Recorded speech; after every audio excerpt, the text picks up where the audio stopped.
চলছে সেনা প্রশিক্ষণ।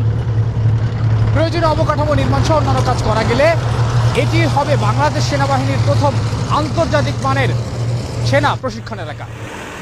জাতিসংঘ মিশনে সেনা মোতায়েনের আগেও এখানে প্রশিক্ষণ দেওয়া হচ্ছে।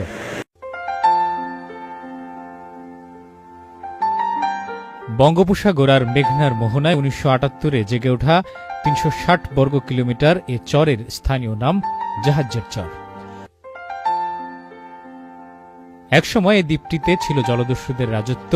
2013 সালে সেনাবাহিনীর তত্ত্বাবধানে আসার পরই এর চিত্র পাল্টাতে থাকে।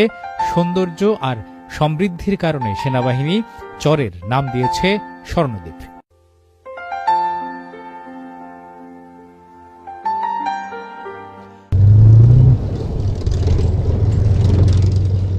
Manoeuvre training, major operation, attack, commando ও ফায়ার অ্যান্ড মুভ সহ বড় পরিসরের সব ধরনের সেনা প্রশিক্ষণই দেওয়া সম্ভব স্বর্ণদ্বীপে।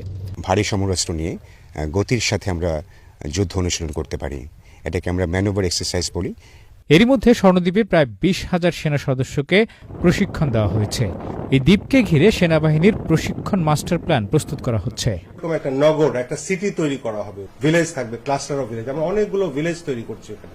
আমাদের মাস্টার প্ল্যানটা বাস্তবায়ন যখন হবে, সংখ্যার চেয়ে আরো অনেক ইনফ্রাস্ট্রাকচার অ্যাড হবে। বড় দলের ট্রেনিংটা একসাথে, যে ইনক্লুডিং এয়ারফোর্স, নেভি এবং অন্যান্য প্যারামিলিটারি ফোর্স সবাইকে ইনক্লুড করে যে ফিল্ড ট্রেনিং এক্সারসাইজগুলো হয়, আমরা সেগুলো ওখানে আসলে পরিকল্পনা করছি।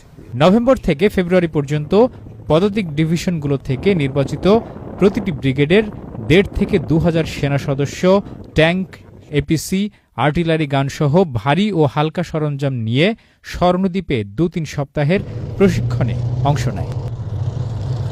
স্বর্ণদ্বীপের মোট 27 কিলোমিটার এলাকার মধ্যে 14 কিলোমিটার এলাকায় চলছে সেনা প্রশিক্ষণ। প্রয়োজনীয় অবকাঠামো নির্মাণ সহ অন্যান্য কাজ করা গেলে এটি হবে বাংলাদেশ সেনাবাহিনীর প্রথম আন্তর্জাতিক মানের সেনা প্রশিক্ষণ এলাকা।